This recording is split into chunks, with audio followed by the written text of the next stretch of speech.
Tangga termasuk masalah yang tidak bisa dianggap remeh. Namun ironisnya, tak sedikit korban KDRT yang merasa ketakutan atau sulit untuk keluar dari hubungan yang tidak sehat ini atau toksik. Kita akan membahasnya bersama dengan psikolog keluarga Sani Budiantini. Mbak Sani, selamat siang. Kasus Leslar ini menjadi pengingat kita semua bahwa kekerasan dalam rumah tangga ini merupakan masalah yang serius. Apa saja faktor penyebab korban KDRT tidak berani untuk speak up dan juga bertindak, Mbak Sani? Iya, sebelumnya saya mengapresiasi sekali atas apa yang dilakukan oleh Lesti karena dia berani melaporkan hal ini kepada kepolisian dan mudah-mudahan menjadi contoh juga buat yang lain. Karena memang tidak mudah korban KDRT dalam rumah tangga ini mau berani melapor. Satu, karena mereka tidak sanggup, mereka tidak berdaya, bahkan mereka mungkin malah merasa terancam apabila ini diajukan kepada pihak yang berwenang karena mereka merasa dirinya tidak memiliki kemampuan untuk melindungi dirinya. Dan lagi biasanya korban KDRT ini memiliki persepsi bahwa mereka adalah tidak berdaya. Mereka adalah orang yang memang bisa dilakukan seperti itu. Rasa percaya dirinya mungkin juga tidak tinggi ya, sehingga mereka juga tidak bisa keluar dari masalah ini. Belum lagi mungkin mereka merasa ini aib ya, dan sehingga tidak bisa dikeluarkan, baik itu misalnya ke keluarga atau ke profesional atau bahkan ke pihak yang berwajib begitu. Baik, Mbak Sani, tanpa menghakimi korban KDRT, jika pelaku meminta maaf nih biasanya, kan banyak juga korban-korban yang memaafkan begitu. Apakah ini cukup membuat korban tidak berani keluar dari hubungan toksik tersebut? Iya, memang dalam kasus KDRT seringkali korban dibingungkan dengan sikap dari pelaku yang terkadang memang ekstrim ketika dia setelah melakukan tekanan atau kekerasan, kemudian berubah menjadi sangat baik dan bahkan meminta maaf dan berjanji ya.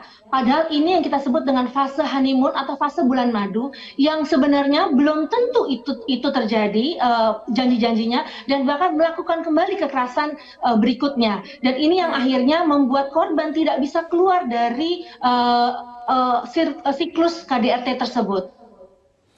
Mbak Sani, bagaimana cara menguatkan korban KDRT untuk bisa berani speak up ketika mereka mendapatkan kekerasan di dalam rumah tangganya?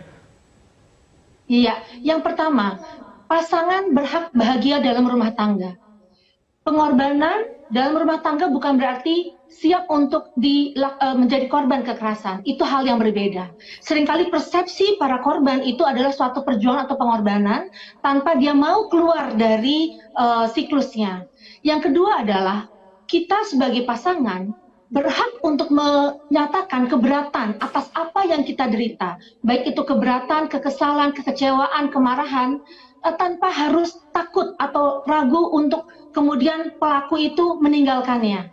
Nah, ketika persepsi atau mindset potensi korban ini sudah kuat, maka akan meminimalisasi kasus KDRT karena mereka sudah membangun komunikasi yang asertif, dua arah, dan tadi berhak menyatakan keberatan ketika dilakukan tidak adil atau ada kekerasan di dalam rumah tangga. Ya, Mbak Sani, masih ada yang berpikir bahwa jika pasangan pelaku ini meminta maaf, kita memaafi, apakah sebenarnya masih bisa dilanjutkan hubungan seperti itu, Mbak Sani? Iya, ini yang kita harus lihat pattern-nya. Apakah pattern ini berulang? Ada memang seseorang melakukan kekerasan, kemudian mereka berjanji dan meminta maaf gitu, dan kemudian tidak mengulanginya. Tapi ada ini hanya sebagai menahan amarah, menahan mungkin reaksi emosi dari pasangan dengan janji-janji tadi, tapi tidak terjadi dan bahkan melakukan kekerasan berikutnya. Ketika pola ini sudah berpattern, siklus ini sudah berpola, maka bisa dikatakan bahwa ini bukan maaf yang sebenarnya. Ini hanya mungkin iming-iming hanya untuk meredam reaksi emosi dari pasangan.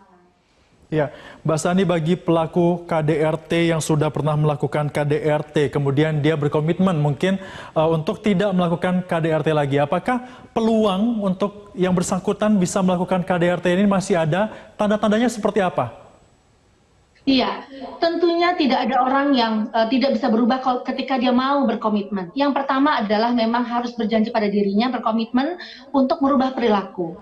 Yang kedua memang pengendalian emosi. Ketika orang sudah bisa mengendalikan emosinya, maka kasus-kasus KDRT pun akan bisa teredam. Dan yang ketiga adalah ketika mereka tidak sanggup untuk misalnya memanage angernya, marilah konsultasi ke psikolog untuk dikasih cara, tips, dan kemudian rutin ya, sehingga komitmen ini terjaga dan tidak ada celah lagi untuk mereka melakukan KDRT. Karena itu tadi mereka komitmen itu tidak hanya dari ucapan, tapi kemudian dia implementasikan dalam wujud perilaku dan kemudian terapi dengan profesional.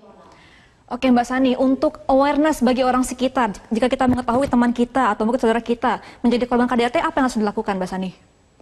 Iya, yang pertama adalah kita berikan wawasan apa yang harus dilakukan. Salah satunya memang kemungkinan pengaduan kepada yang berwajib.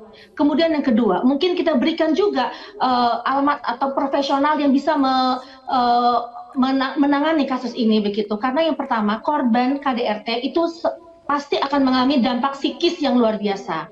Rasa ketakutan, rasa tidak berdaya, dan bahkan untuk melapor pun itu mereka tidak sanggup. Oleh karena itu, kita sebagai keluarga atau teman yang tahu ada orang di sekitar yang menjadi korban, kita wajib membuat penguatan, memberikan penguatan, support ya psikis, dan tidak menyalahkan atau bahkan membuat ini malah menjadi tersembunyi begitu, tapi meyakinkan bahwa ini sesuatu yang bisa keluar kalau dia mau keluar dari siklus KDRT. Baik, artinya